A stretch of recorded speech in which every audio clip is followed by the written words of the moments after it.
What's going on, guys? Welcome back to GTA 5. I recently picked up the Dominator GTT to try out as a drift car, and I have to tell you guys, we slept on one of the best drift cars in this game. This thing is super low. The kind of style I was going for was more of like a modernized, rebuilt, I guess like resto mod sort of drift car Mustang, and I'm super happy with how it turned out. It drives and looks amazing. So you guys know the drill. We're gonna head on down the Car Meet Mod Shop. I'm gonna go through the entire build for you guys, and then I'm gonna go to a couple different sections and show you what this thing can do. I gotta tell you, it's like S2K level. It really is. It's an awesome, awesome drift car, and I'm kind of sad that I haven't had it up until now because it is really, really fun to rip around, both like in the map and just different spots. I haven't even hit the docks with it yet, so maybe we'll head over there after the mod shop. I'm gonna head over there now, and I'll see you guys over there. Alright guys, here we are pulling into the Car Meet Mod Shop. I'm going to go through the entire build really quick for you guys just so you can copy it down exactly the way I have it if you want, or you can just take a couple of the mods, doesn't matter to me. Here we go guys, we got our armor at 0 for this car, our brakes are going to be stock, our bumper we got up front, we have just the stock bumper. I really actually like the chrome on this car, but we did delete it in the rear with the primary smooth. In our engine section guys, our engine block is going to be the chrome valve covers, our air filters are going to be the plastic 450. Now, this kind of makes it look like a swap, and this is why I say it's a little bit more like a rebuilt kind of resto mod Mustang. That's what I was going for with this. I wanted it to sort of be like a modern drivetrain in an old body sort of drift car. I also thought the sticker bomb strut brace was a good fit for that theme, so that's where I kind of got the engine bay inspiration. Our engine tune, guys, is going to be level 4 for this car, and we did put an intercooler in there with a water sprayer. Can't really see it, but I don't know, it's pretty cool. For exhaust, guys, we got the big bore in the back there. For fenders, we're just running stock. I do like, again, I like some of these over fenders, but the fitment's just not quite there for me, so stock is what we're rolling with here. So grill, we have the hood badge delete. Headlight covers, we didn't end up running, although I certainly was tempted to run some of this tape where it is a drift car, but I do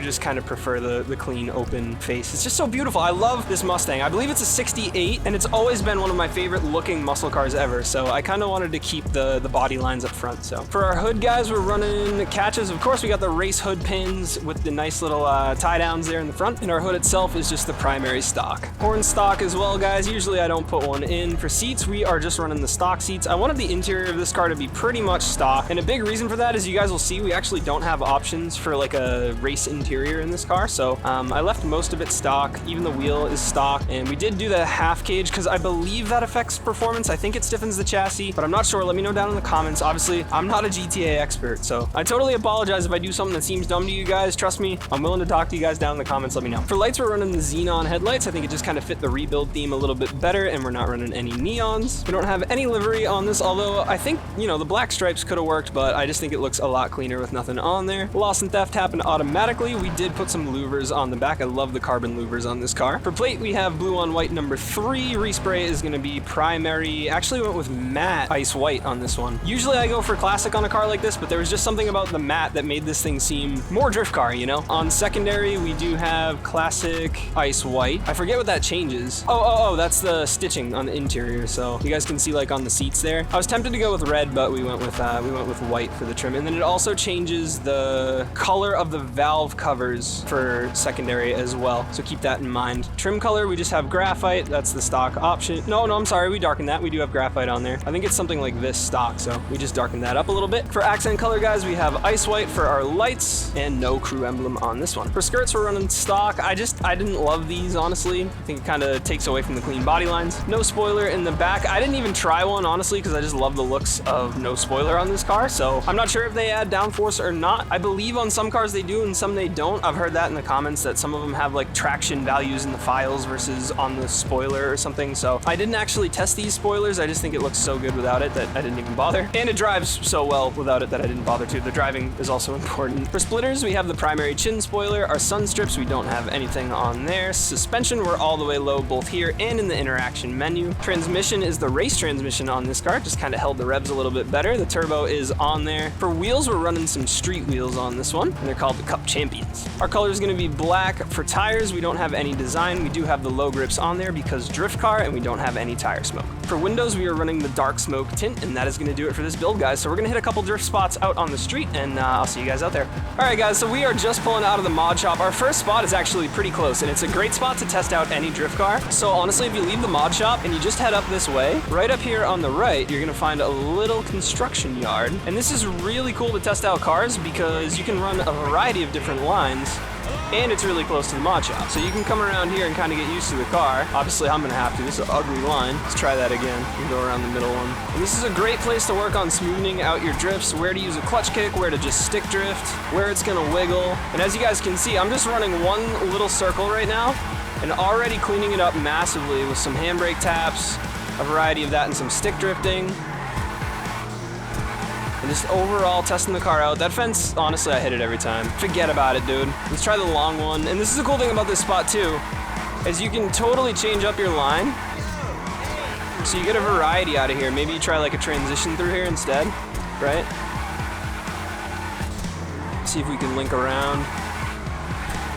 Gonna make it? Yeah, dude, let's go. I gotta try and work on some of my corrections, right? Like I'm wiggling. I'm just gonna try and learn where my throttle control should be. That's the thing, guys, is you really, in this setup, don't really have to be full throttle too often. You can be half throttle and still get a good clutch kick out of it, still break some traction. So this is a great spot to feel this thing out. I'm gonna actually drift around here a little bit more and try and get a little more comfortable in this thing. And then we're gonna hit a couple more spots and I'm gonna show you what this thing can really do, because this is a sweet drift car, especially once you get the hang of it. It's super, super capable. And it's got plenty of grip too, which is really, really nice. I think for me, this car personally is probably second place so far next to the S2K. And I know a lot of people put the Warner in that spot. And I understand why. I have driven the Warner. I haven't had a chance to set it up, and I really should have got it when it was the prize ride car, but it just felt, I don't know, maybe a little bit too squirrely. And like I said, that could have been, you know, just that it's not set up the way that I would have driven it. I think it was like a stage 2 suspension. Like it was like only the second suspension option or whatever. And so, you know, maybe if I set it up, I would like it better. But honestly, I'm just not a fan of like Utes in general. They make me uncomfortable. And I know I'm gonna upset a lot of people saying that, but just the looks of the car, I didn't really want to spend any like time for how it drove. And I'm sorry, I'm just shitting on the Warner right now. I don't mean to be like that. It's a great car, and I've seen a lot of people do some amazing stuff in it. It's better than the RX-7, like I'll say that, but I don't know. This one, to me, it just looks and drives a little bit better than the Warner did. So let me know in the comments, guys. I think personally, the S2K is the best in the game, but how would you rate your top 3, and does the GTT make it into that list? All right, guys, spot 1, getting pretty smooth. I think we're ready to head out. Let's hit up another spot. All right, guys, I know we were literally just here in our RX-7 video, but I wanted to come down here as a point of comparison because I think you guys will notice a pretty big difference in just kind of the ease of motion that the Mustang has compared to the RX-7. It just needs a lot less, I guess, like left stick work, steering wheel work to stay smooth.